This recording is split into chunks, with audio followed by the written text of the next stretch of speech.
Hey everyone, and welcome back to the Linux and open source news show. This week we've got GNOME actually ditching X11 for good this time. In GNOME 50, all the code has been dropped from the window manager. We also have Debian adding a dependency on Rust for their apt package manager, which will have impacts for a bunch of ports and architectures supported by Debian. We also have Ubuntu discussing a bunch of their plans for the future, and some of that I don't necessarily agree with. Now, let's get started after this message from our sponsor.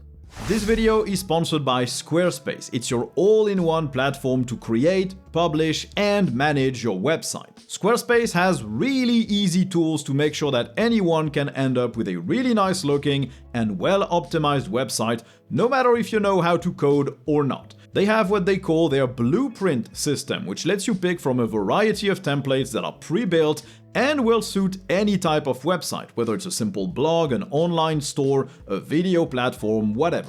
All these templates are optimized by default to give you good SEO, but they also add some SEO-specific tools on top of that to make sure that your website just doesn't end up on the last page of Google. On top of that, to go further, Squarespace has their own design engine to create your own pages. You can just drag and drop elements where you want them, you can change all the colors, the fonts, you can just tweak the templates however you want. And once you have something you like, you can add extra features like your own online shop with a payment system, you can design your own logo from Squarespace, you can book your own domain name to have an easy to remember address.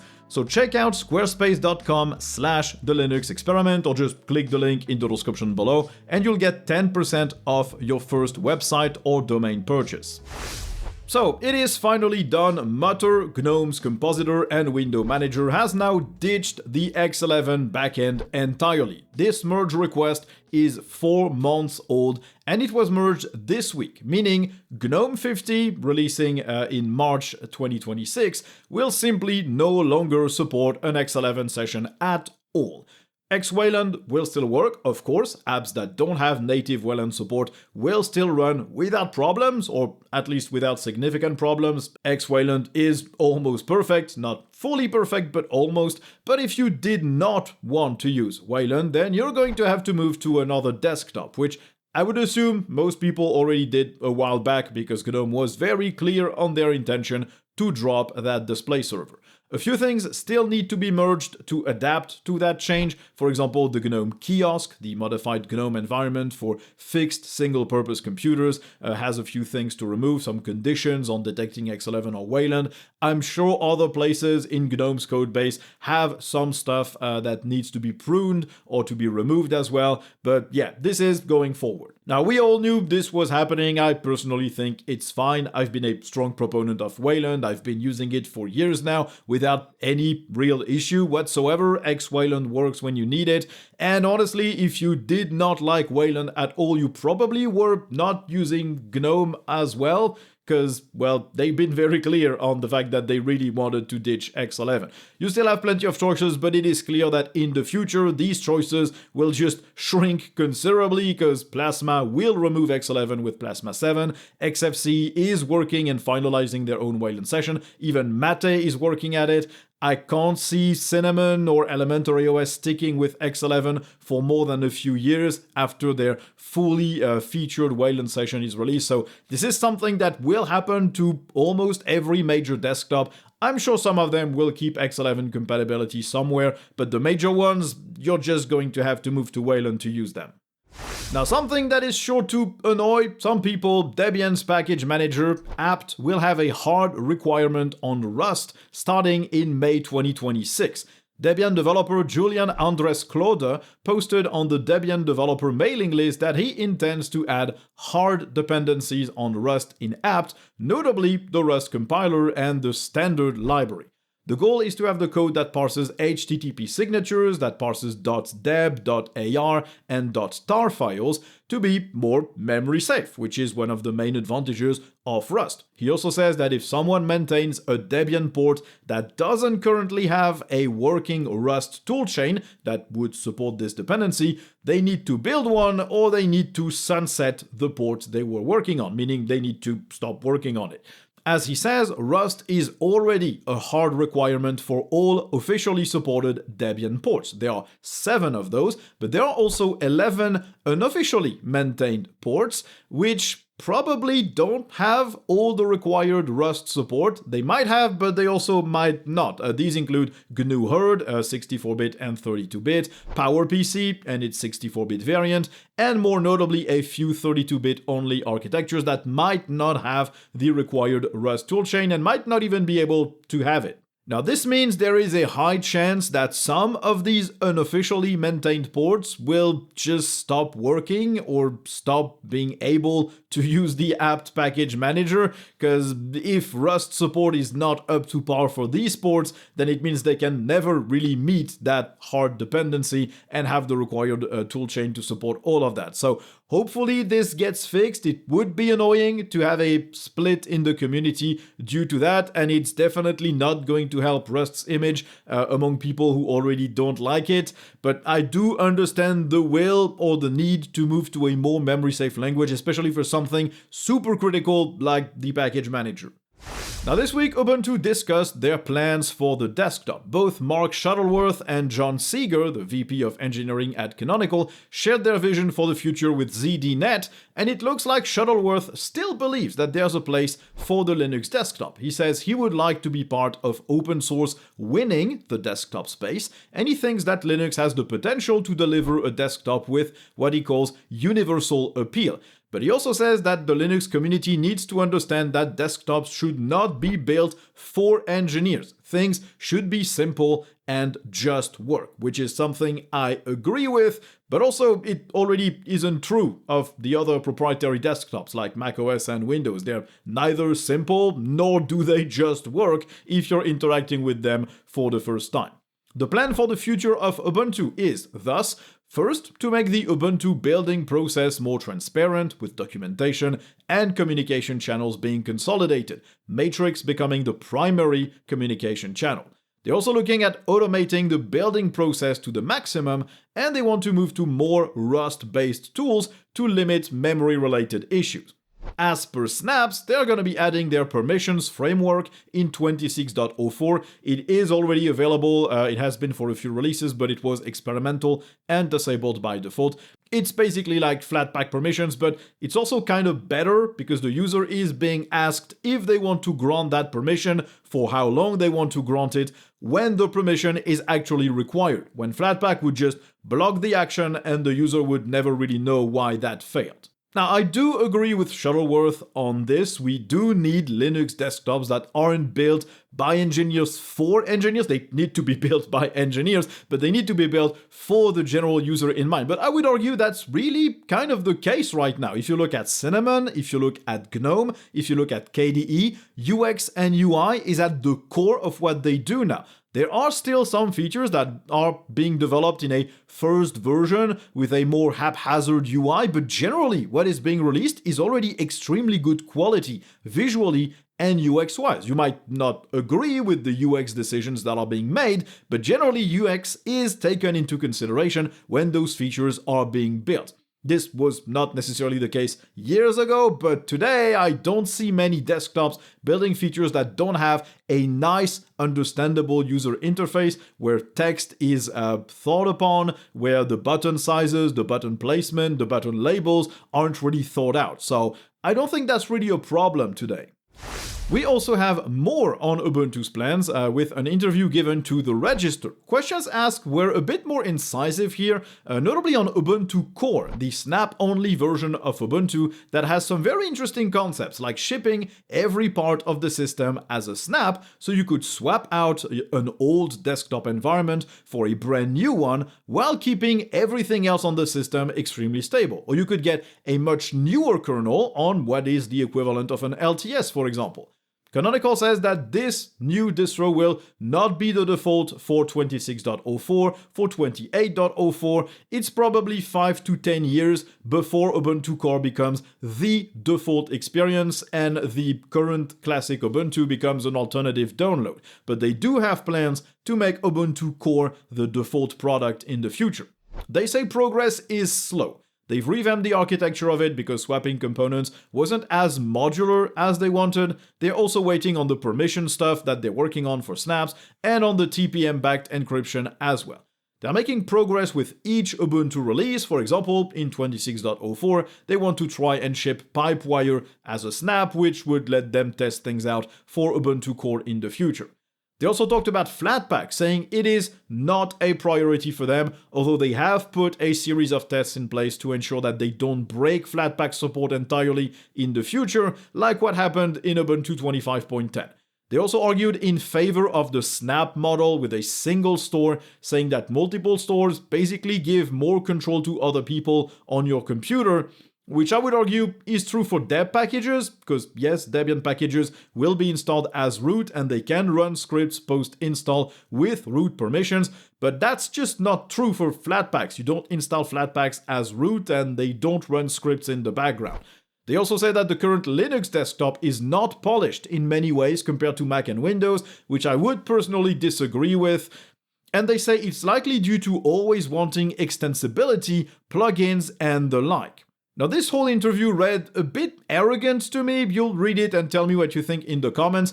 But what I got out of it is Linux needs to grow bigger, but the only way to do so is to make Linux more like macOS and Windows in terms of being more locked down, fewer choices. And that's not what I want at all. I do want Linux desktops to be more polished, I do want them to be more accessible to more people, and I do want them to be an actual choice that people can get without really thinking about it. But if that comes at the cost of extensibility, of plugins, of choice, of modularity, then I don't want it. Those are the things that make Linux great as a system. It's the things that make Linux different from Windows and macOS. And if we remove that, then it's no longer Linux, and I don't really see the point of pushing that system to more people. Now, fortunately, just because Ubuntu is pushing for that or trying to move towards that doesn't mean all distros will. I'm pretty sure most distributions would much rather retain the extensibility, the plugin systems, the modularity, and the choice than going on a more locked down model like what Ubuntu is seemingly trying to go towards. Now, Linux passed the 3% threshold for gaming on Steam this week. As always, this number will move up and down as numbers from the Chinese market, which is predominantly on Windows, are tallied up or how they are being counted. Those can fluctuate a lot, but it is the first time Linux passed the 3% mark. And no matter the rises and falls in that progression curve, it is clear that overall Linux is gaining ground. Ever since the release of the Steam Deck, market share has tripled, which is not bad, even though, yes, it's still 3%, and the growth is accelerating quite a bit over the past few years. As per distributions, SteamOS is still dropping a little bit, and Arch-based distros and Ubuntu-based distros are rising. Ubuntu is actually clawing back some market share right now. The Flatpak version of Steam seems stable, and SteamOS is still the biggest part of Linux users, but it is less than 30% of Linux's market share on Steam, which indicates, I think, that people who got started on a deck are now using full Linux desktops on other distros.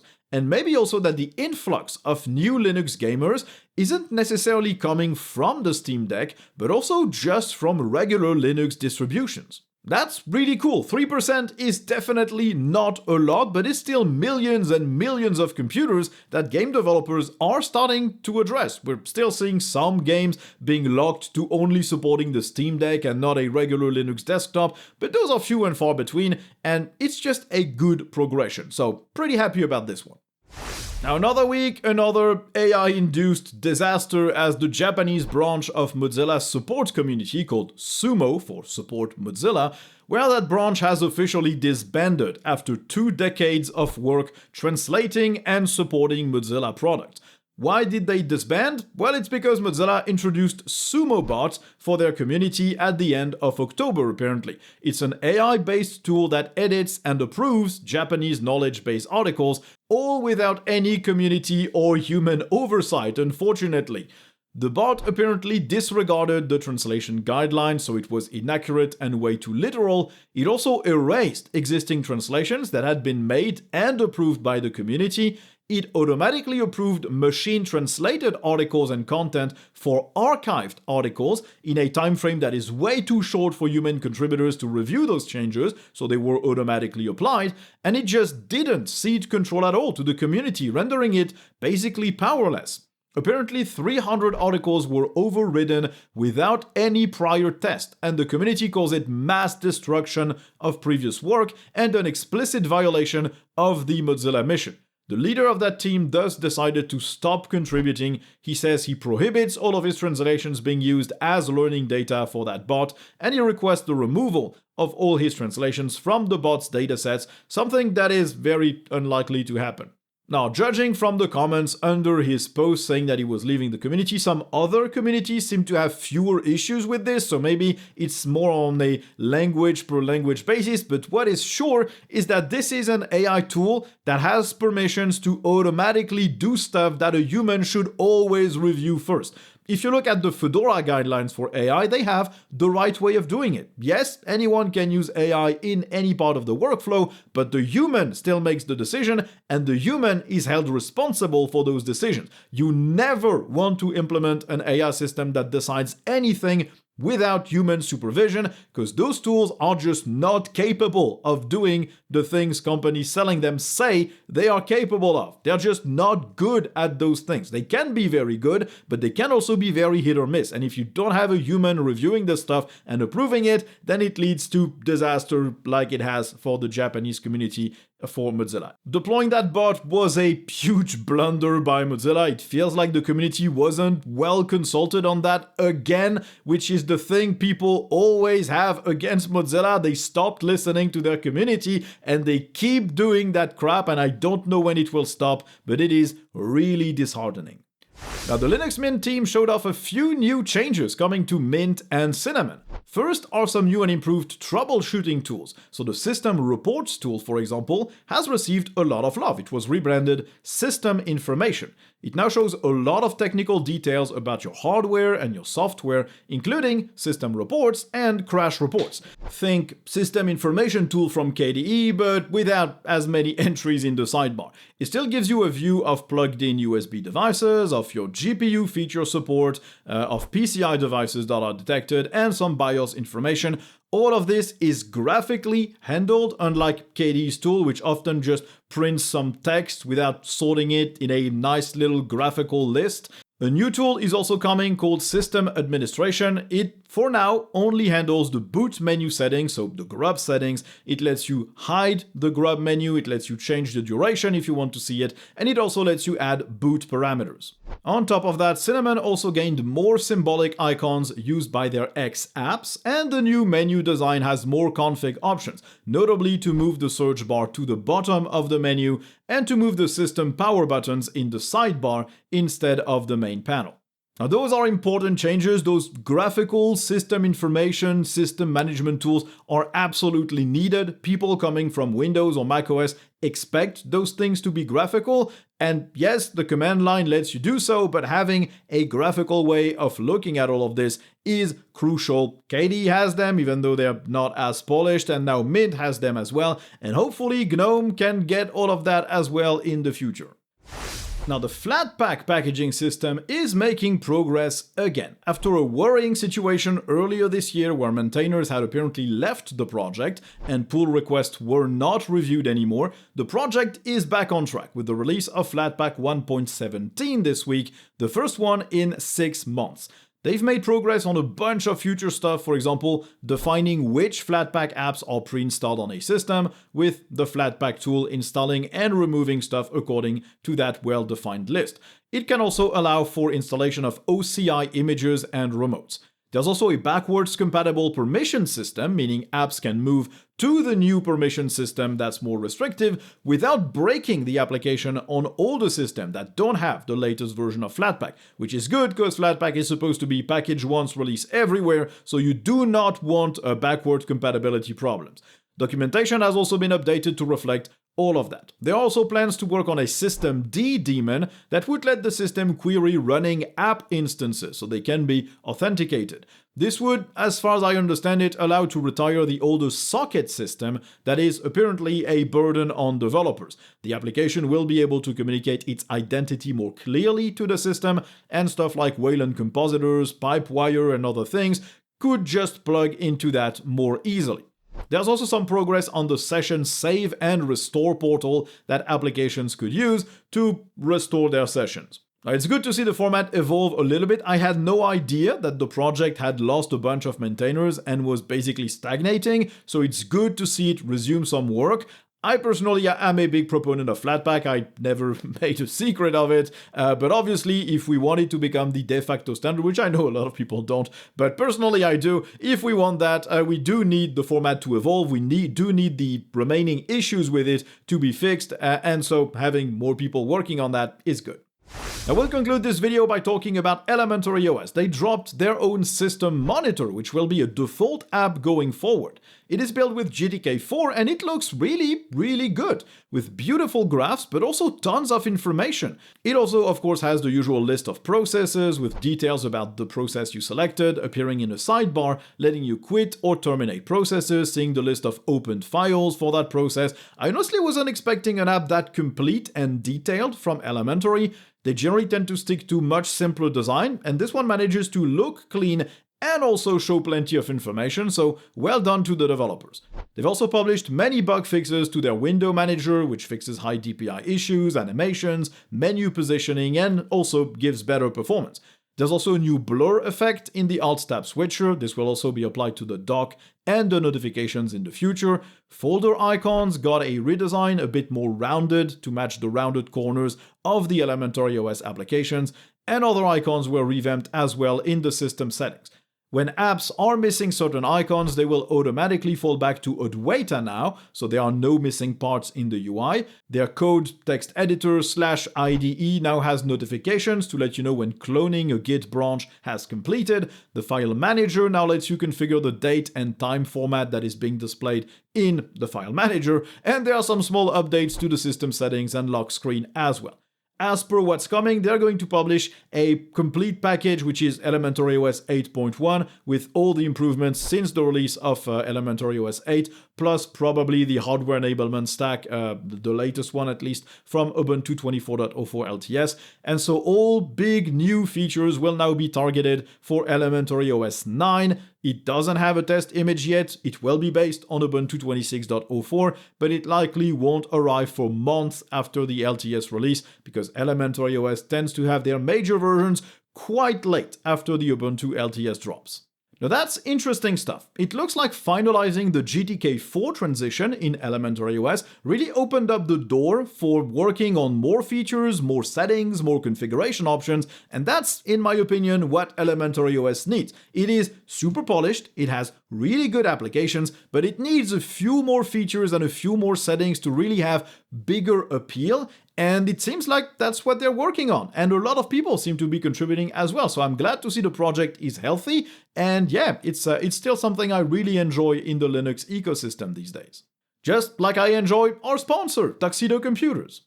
You all know about them by now. They make laptops and desktops that ship with Linux pre-installed. They are based in Germany, but they ship to most countries in the world, and I personally only use their devices for anything day to day. Everything you see, hear, read, watch from me is done on one of their laptops. All my gaming is done on one of their desktops, and they have tons of options for every price point, for every need. You can just check out their website. The link is, as usual, down in the description. They will definitely have something for everyone, and I can only recommend them. They're really good. They're very compatible with Linux. They have repos if you want to add support for the light bars, the color changing on the keyboard backlight, stuff like that. They're just really fantastic. The link is down there. Anyway, thank you all for watching the video or listening to it in the background while you were cleaning your car, your house, or running around somewhere. Who knows?